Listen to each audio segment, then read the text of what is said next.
Em destaque no Panorama CBN, nova reviravolta na guerra no Oriente Médio. Irã volta a fechar Estreito de Hormuz após ataque de Israel no Líbano e trégua é ameaçada.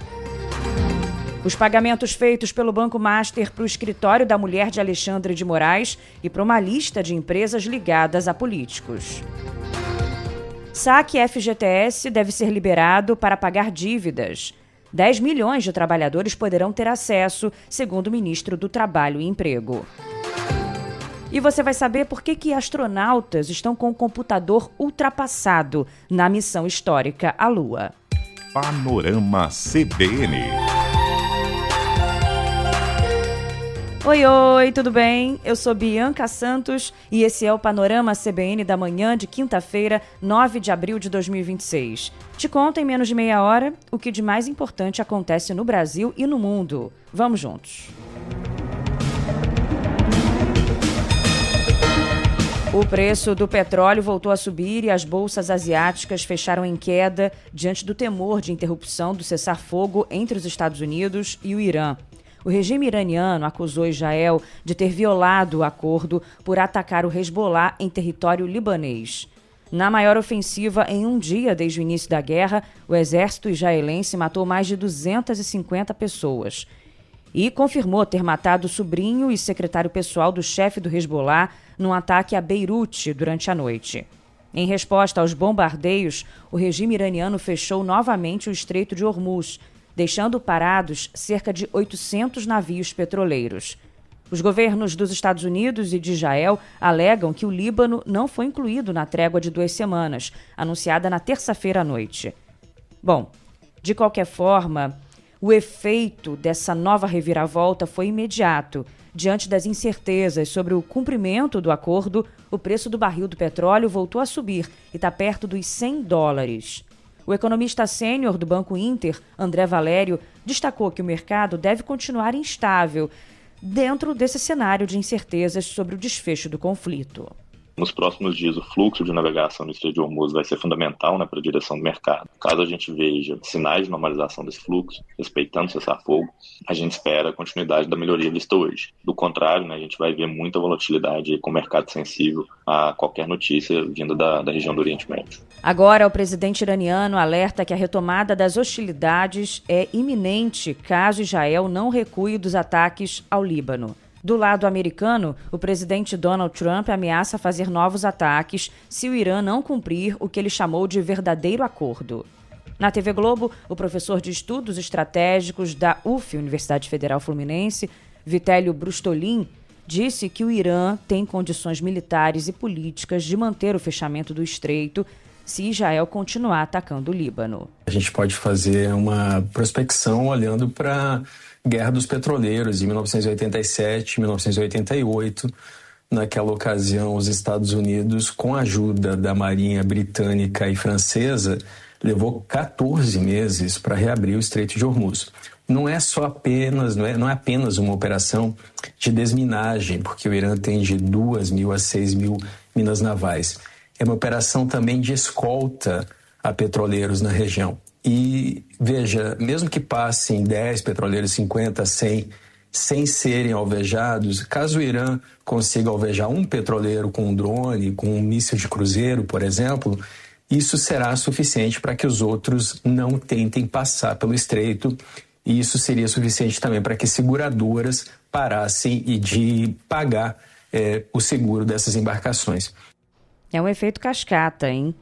O secretário-geral da ONU, Antônio Guterres, se manifestou sobre essa reviravolta na guerra. Ele advertiu que a atividade militar israelense no Líbano coloca em grave risco a frágil trégua entre Irã e Estados Unidos.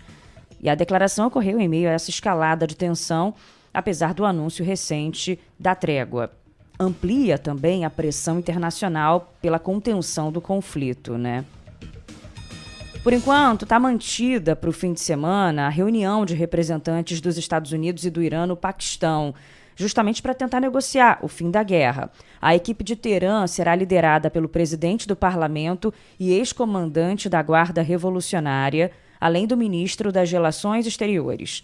Já a delegação norte-americana será chefiada pelo vice-presidente, J.D. Vance.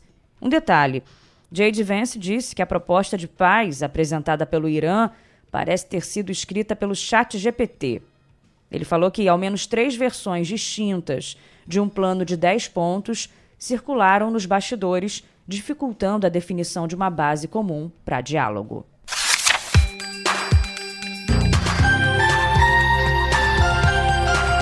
Página virada e vem aqui para os assuntos do Brasil para eu retomar um assunto importante que o Leandro Gouveia contou no Panorama da Noite e com atualizações, né? Segue repercutindo a história de que o escritório da mulher do ministro Alexandre de Moraes recebeu 10 vezes mais que outras bancas de advocacia para defender o Banco Master em 2025. É o que revelam documentos apresentados à Receita Federal pela instituição financeira de Daniel Vorcaro. Esses documentos foram obtidos pelo jornal o Globo. Segundo a reportagem, o Master contratou os serviços de 61 escritórios no ano passado, ao custo de 265 milhões de reais. O maior montante foi repassado ao escritório Barce de Moraes no mesmo ano, 40 milhões de reais. Entre 2024 e 2025, o escritório de Viviane Barce de Moraes recebeu 80 milhões de reais do Banco Master, de acordo com os dados da Receita Federal em poder da CPI do crime organizado. Em meio às suspeitas sobre o contrato da mulher, o ministro Alexandre de Moraes liberou para julgamento no STF uma ação ajuizada pelo PT em 2021 que questiona os limites da delação premiada. Lembrando que Daniel Vorcaro está preso em Brasília desde o início de março e negocia um acordo de colaboração premiada com a Polícia Federal e com a Procuradoria-Geral da República. Bom, voltando aos documentos enviados pela Receita à CPI do crime organizado, eles apontam também que o Banco Master declarou 65 milhões de reais em pagamentos de serviços a escritórios de advocacia e empresas ligadas a vários políticos. Os pagamentos incluem o ex-presidente Michel Temer e ex-ministros dos governos Lula e Jair Bolsonaro. Segundo documentos, de 2024 a 2025, o Master pagou 18 milhões e meio de reais a Henrique Meirelles, ex-presidente do Banco Central nos primeiros mandatos de Lula e ex-titular da Fazenda também de Michel Temer. No mesmo período, o banco de Daniel Vorcaro pagou 14 milhões a Polaris Consultoria, empresa de Guido Mantega, ex-ministro da pasta econômica em gestões petistas.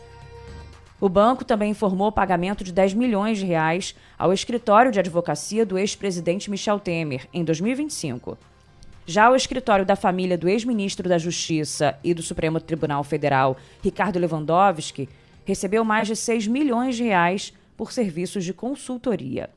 Os documentos da Receita revelam ainda que o ex-secretário de Comunicação Social do governo Bolsonaro, Fábio Van Garten, recebeu ao menos 3 milhões e 800 mil reais do Banco de Vorcaro no ano passado.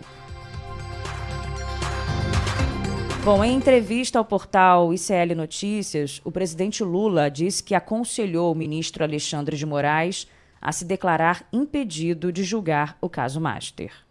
Eu disse com o companheiro Alexandre de Moraes, eu vou dizer para vocês exatamente o que eu disse para ele, tá? É o seguinte, você curtiu a biografia histórica desse país com o julgamento do 8 de janeiro, tá? Não permita que esse caso do Vorcaro jogue fora a tua biografia, sabe? Mas a sua mulher estava divulgando, diga textualmente, a minha mulher estava divulgando, minha mulher não tem que pedir licença para mim, ela faz a coisa. Eu só prometo que aqui na Suprema Corte, caso da minha mulher, sabe, eu me sentirei impedido de votar qualquer coisa. Durante depoimento à CPI do crime organizado, o presidente do Banco Central, Gabriel Galípolo, disse que não discutiu o caso Master com o ministro Alexandre de Moraes. O senhor teve alguma interlocução sobre esse tema com o ministro do Supremo Tribunal Federal, Alexandre de Moraes? Não. O que eu acho que vale a pena a gente fazer uma explicação aqui para pegar nome a nome, eu acho que é importante a gente fazer uma explicação aqui. De todas as crises que a gente teve ao longo de 2025, talvez a mais complexa do ponto de vista sistêmico foi a relativa a Magnitsky. Cada um desses ministros que estavam envolvidos na questão da Magnitsky tinham discussões aí que envolviam a sua privacidade e a sua privacidade do ponto de sigilo bancário e financeiro, da qual eu tenho a obrigação de zelar e não dar publicidade sobre isso. Então, todos os temas relacionados a essas conversas que possam ter surgido com qualquer ministro supremo, eles surgiam a partir desse tema específico, que era envolvendo questões que são abertas a mim em função disso. Gabriel Galípolo também falou sobre a reunião no Palácio do Planalto com o presidente Lula e o dono do Master, Daniel Vorcaro. Ele confirmou a versão de Lula de que ele foi orientado a agir de forma técnica. Foi exatamente a resposta que o presidente Lula deu ao momento. Assim, olha, o Galípolo vai assumir daqui a um mês o Banco Central. Esse é um tema que não cabe à presidência da República, cabe ao Banco Central. E lá dentro do Banco Central eu tenho certeza que você vai ser tratado da maneira técnica e a análise vai ser técnica. E de lá o senhor não recebeu nenhum tipo de orientação com relação à conduta a ser adotada? Recebi. Sempre assim, olha, seja técnico, o mais técnico, se você tem toda a autonomia nesse processo para você perseguir, seja quem for, investigar, seja quem for. Mas também não faça nenhum tipo de pirotecnia. A orientação sempre foi essa. Não proteja ninguém, não persiga ninguém.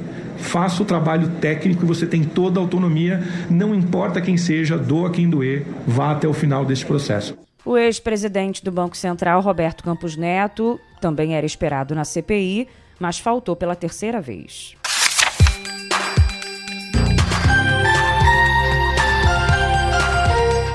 Página virada para eu te contar que o Supremo Tribunal Federal retoma hoje o julgamento para decidir se a eleição para o mandato tampão do governador do Rio será de forma direta ou indireta. O julgamento foi suspenso ontem, quando o placar estava empatado em 1-1. O plenário analisa duas ações apresentadas pelo PSD, do ex-prefeito Eduardo Paes. O ministro Luiz Fux, relator de uma das ações, defendeu a eleição indireta, com voto secreto dos deputados estaduais. Mesmo que se pudesse, em sede de reclamação, modificar o entendimento do Tribunal Superior Eleitoral quanto à eficácia da renúncia do ex-governador, seria inconcebível que em um espaço de menos de 6 meses a população fluminense fosse convocada para 2 eleições, com enorme custo financeiro para a Justiça Eleitoral, que se apurou que seria em torno de 100 milhões.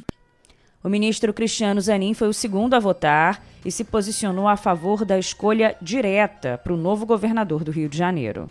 A renúncia ocorrida na véspera do julgamento não tem o condão de afastar os aspectos eleitorais que levaram à vacância dupla no governo do estado do Rio de Janeiro. E por essa razão, entendo que há, em qualquer dessas circunstâncias, plena aderência ao precedente vinculante que foi trazido nesta reclamação. E por isso, senhor presidente, em conclusão, eu confirmo a liminar que foi deferida e julgo procedente a presente reclamação para afastar a realização de eleições indiretas para os cargos majoritários no estado do Rio de Janeiro, governador e vice-governador, no caso decorrente da dupla vacância ora constatada. Os ministros do STF também vão discutir a hipótese de manter o governador interino, que está sendo o desembargador do Tribunal de Justiça do Rio, até outubro. E aí teria só uma eleição direta, na data normal da votação nacional. Na argumentação em defesa da eleição direta para o governador tampão, teve um momento curioso, o que o advogado do PSD, Tiago Fernandes Boverio, falou. Ele comparou o Rio de Janeiro à cidade fictícia do Batman. Me perdoe, me desculpe a picardia do caipira que gosta de falar por metáforas. Eu acredito que o Rio de Janeiro virou Gotham City. Gotham City. E se for a realizada eleição em Gotham City, indireta, é mais fácil eleger o Coringa do que o Batman. Eita, tem coisas que acontecem no Rio de Janeiro que parecem filme mesmo. A gente segue acompanhando esse caso difícil.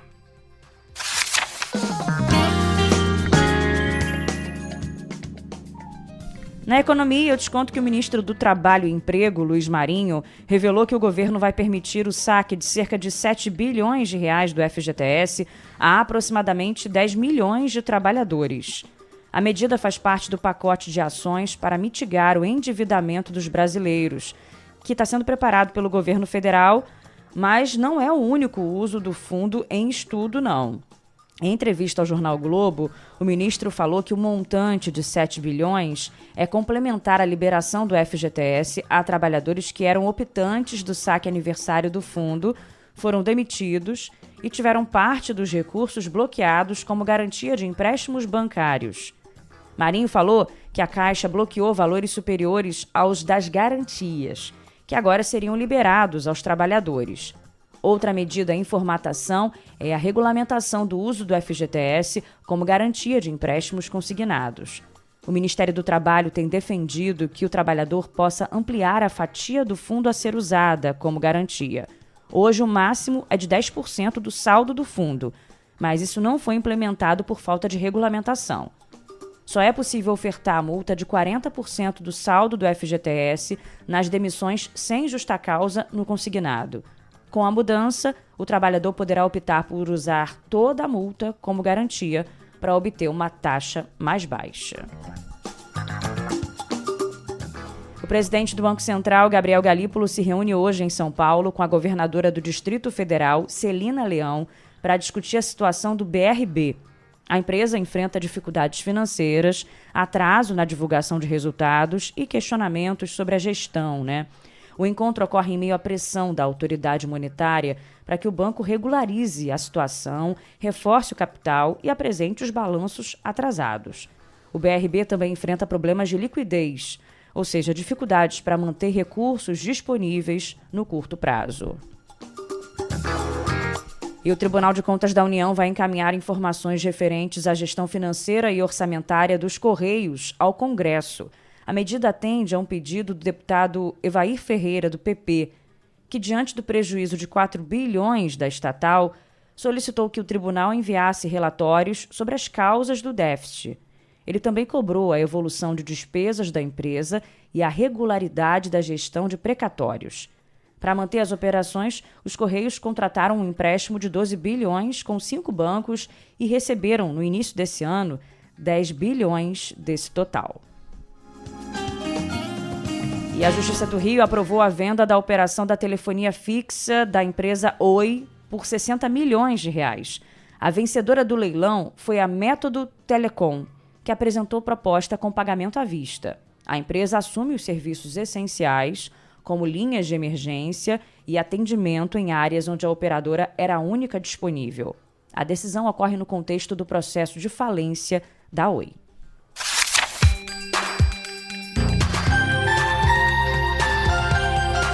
Te conto agora que a Comissão de Constituição e Justiça do Senado aprovou uma PEC que impede que veículos de comunicação respondam civilmente por falas de entrevistados. A proposta é uma resposta a uma decisão do STF que definiu, em novembro de 2023, que empresas jornalísticas estarão sujeitas à responsabilização civil. O texto agora segue para análise do plenário do Senado antes de ser encaminhado para a Câmara dos Deputados. No ano passado, o Supremo estabeleceu os critérios de responsabilização dos jornais, para ficar mais claro para você. E aí, pelo entendimento da Corte, o veículo de comunicação só poderá ser responsabilizado se for comprovada má-fé, caracterizada pelo conhecimento prévio da falsidade da declaração ou pela evidente negligência na apuração da veracidade. Agora, segundo o relator da proposta no Senado, o senador Oriovisto Guimarães, a liberdade de expressão é imprescindível a qualquer ambiente onde, sem censura nem receios, opiniões e ideologias diversas possam ser manifestadas e contrapostas, caracterizando um processo de formação do pensamento político em sentido amplo.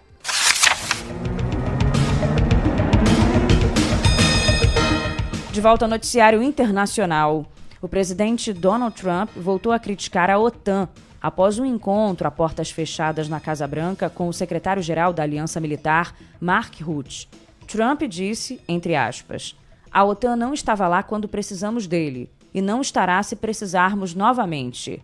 Lembrem-se da Groenlândia, aquele grande pedaço de gelo mal administrado." Foi o que postou Trump na rede social Truth Social.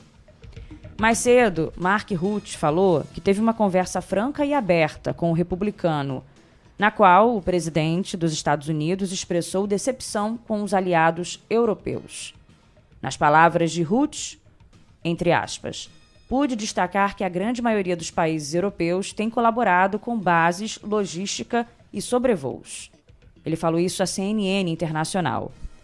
A OTAN é uma aliança militar formada por mais de 30 países, incluindo Estados Unidos e nações europeias, como França, Itália e Reino Unido. Os Estados Unidos exercem um papel militar central na aliança desde a criação da organização em 1949. Só que Trump tem cobrado maior participação dos aliados no financiamento e nas operações militares.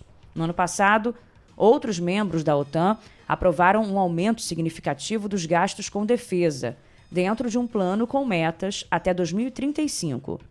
Trump avalia medidas para punir países da OTAN por falta de apoio na guerra contra o Irã. Foi o que revelou uma reportagem do The Wall Street Journal. Segundo o jornal, a administração Trump prepara um plano para punir países considerados prejudiciais aos interesses americanos na guerra contra o Irã. E o plano inclui a possibilidade de fechar uma base militar dos Estados Unidos na Europa, possivelmente na Espanha ou na Alemanha. Bom, poucas horas antes do encontro de Rutte e Trump, a Casa Branca acusou a OTAN de ter dado as costas aos Estados Unidos durante a guerra no Oriente Médio. A secretária de imprensa americana falou: eles foram postos à prova e falharam. Conto também que o Congresso argentino aprovou uma reforma impulsionada pelo presidente Javier Milei, que vai permitir às províncias, redefinir as áreas protegidas ao redor das geleiras para ampliar a atividade mineradora. A proposta já havia sido aprovada pelo Senado em fevereiro. No México, um homem foi resgatado com vida após 2 semanas preso em um desabamento dentro de uma mina. O acidente deixou 2 trabalhadores mortos. No dia 25 de março, a estrutura interna de uma mina de ouro e prata desabou e deixou 4 homens que trabalhavam no local presos. A Amazon começou a informar usuários do Kindle que, a partir do dia 20 de maio, vai encerrar o suporte para versões do leitor digital lançadas em 2012 ou antes. Com a decisão, os modelos afetados não poderão mais se conectar aos serviços da Amazon. Com o fim do suporte, não será possível usar os aparelhos listados para comprar, emprestar ou baixar livros, nem registrar os dispositivos nas contas da empresa. Agora, por falar em sistema ultrapassado, tem uma reportagem no La Nación que o Globo republicou, que está contando por que os astronautas da missão Artemis II estão usando computadores Windows 8 de uma década atrás. Por que a NASA, que investiu fortunas para oferecer à tripulação a tecnologia mais avançada disponível para uma viagem espacial, depende de computadores com Windows 8, apresentado em 2012, que deixou de receber suporte em 2023? Inclusive, que já causaram problemas de acesso ao Outlook, no primeiro dia em órbita. A explicação foi dada por Jason Rutte, gerente de engenharia e integração de sistemas da cápsula Orion. Ele falou o seguinte: vamos falar sobre como funciona e por que temos dispositivos antigos. Quando comecei com a integração da cabine, em 2017, nossa data original de lançamento era 2020. Compramos os tablets que a tripulação usaria na Artemis II naquela época. Para não gastar demais, limitamos nossa escolha aos dispositivos que já faziam parte do catálogo da Estação Espacial Internacional. Portanto, meu amigo, minha amiga, o negócio aqui foi economia, educação financeira. Fato é que a missão Artemis II já entrou para a história, com computadores ultrapassados ou não. Agora, enquanto retornam à Terra, a aterrissagem está prevista para sexta-feira, amanhã. Eles estão processando as fotos que tiraram com iPhones 17 Pro Max e nas câmeras desses computadores de uma década atrás.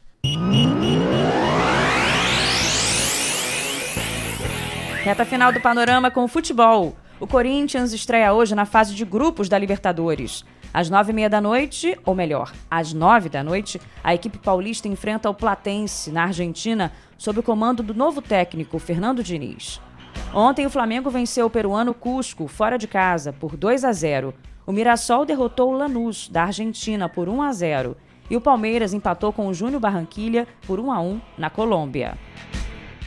Pela Copa Sul-Americana, os 3 times brasileiros perderam. O Atlético Mineiro levou 2-0 do Puerto Cabello, na Venezuela. O Santos foi derrotado pelo Deportivo Cuenca por 1-0 no Equador. Mesmo placar da derrota do Grêmio por o uruguaio Montevideo City Torque. Hoje o Botafogo recebe o Caracas e o Bragantino pega o Carabobo na Venezuela. No tênis, enquanto eu estava gravando o Panorama, o João Fonseca estava disputando uma vaga inédita nas quartas de final do Master 1000 de Monte Carlo. Vale a pena você dar uma atualizada aí no nosso site, cbn.com.br, para saber o resultado. E o narrador esportivo Luiz Roberto se pronunciou nas redes sociais depois do anúncio do afastamento dele das transmissões da TV Globo para tratamento de uma neoplasia na região cervical. No vídeo, a gente termina com esse vídeo, o Luiz Roberto agradece as mensagens de apoio que tem recebido após a revelação do diagnóstico. É uma avalanche de amor que eu estou recebendo nesses últimos 2 dias. Assim, é algo que me encanta e que faz valer cada segundo que eu vivi de forma correta nessa vida, construindo uma vida comum aos meus, às pessoas que me amam, aos mais próximos, e depois pelo privilégio da profissão com milhões e milhões de pessoas. Claro que é um momento difícil, profissionalmente a gente tinha um projeto que ia culminar com a Copa do Mundo, mas a Copa agora é estar vivo, é poder seguir a vida ao lado das pessoas que estão do meu lado, que não soltaram a minha mão. O meu desafio agora é seguir firme, é voltar logo, voltar ao meu cotidiano, voltar à minha vida. Então é com fé em Deus, fé na ciência, que a gente vai vencer essa. Continuo contando com vocês. Muita saúde e que o Luiz volte logo. Vamos encerrando assim o Panorama CBN da manhã de hoje. Eu, nosso DJ Reginaldo Pires e o editor Edmilson Fernandes. Desejando para você uma ótima quinta. Amanhã no nosso Sextou Musical pode mandar música para mim lá pelo Instagram, biancasantos.bia. E ouça sempre também o Panorama da Noite com Leandro Gouveia. Beijo, tchau!